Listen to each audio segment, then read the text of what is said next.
I dare you to share your story by writing a book. Do you remember what it was like the first time you learned to read?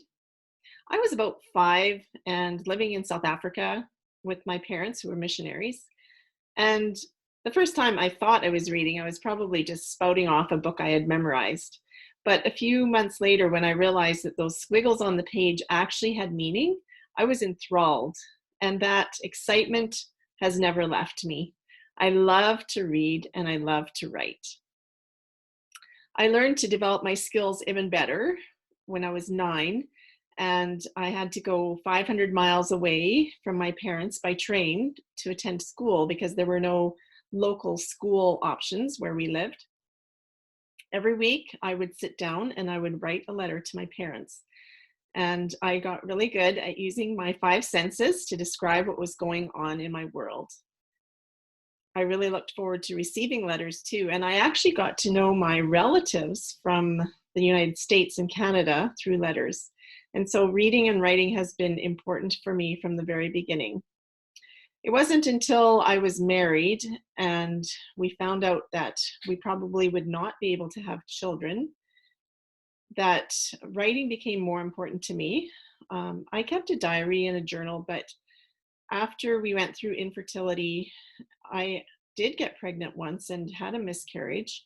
And I remember that morning after the miscarriage, I just felt like my whole world had caved in on me. And I wondered if there was any sense in going on. But God reminded me of the many, many blessings that I had in my life, of freedom, of a family who loved me, of a community where I could volunteer and enjoy spending time with children, even though they weren't my own. And so gradually I learned to move on with my life. And God did bless my husband and I with the opportunity to adopt 5 children with special needs. And that has been a whole new adventure. It was a few years after we started adopting our children that I entered a writing contest. It was put on by Write Canada, a Christian organization that holds a conference once a year.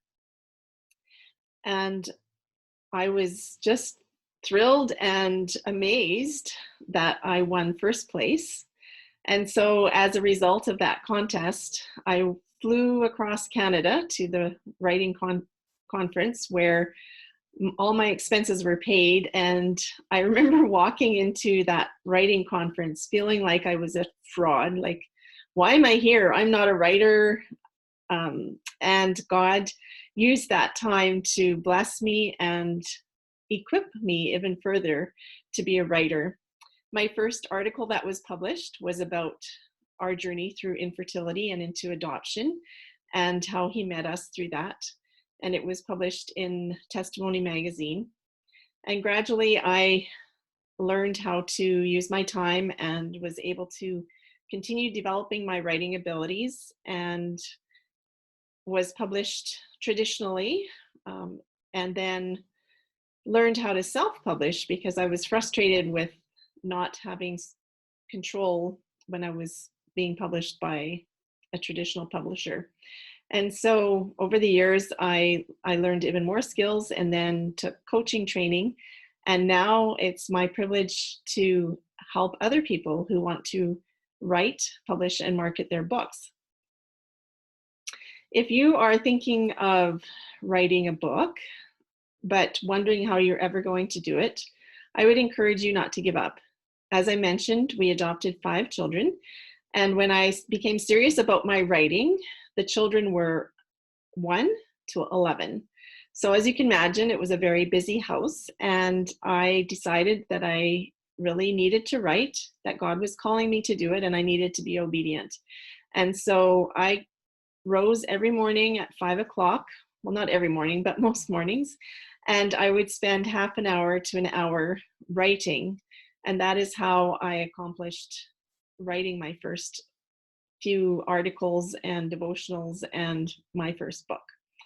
So that's just a tip for you. Start where you are.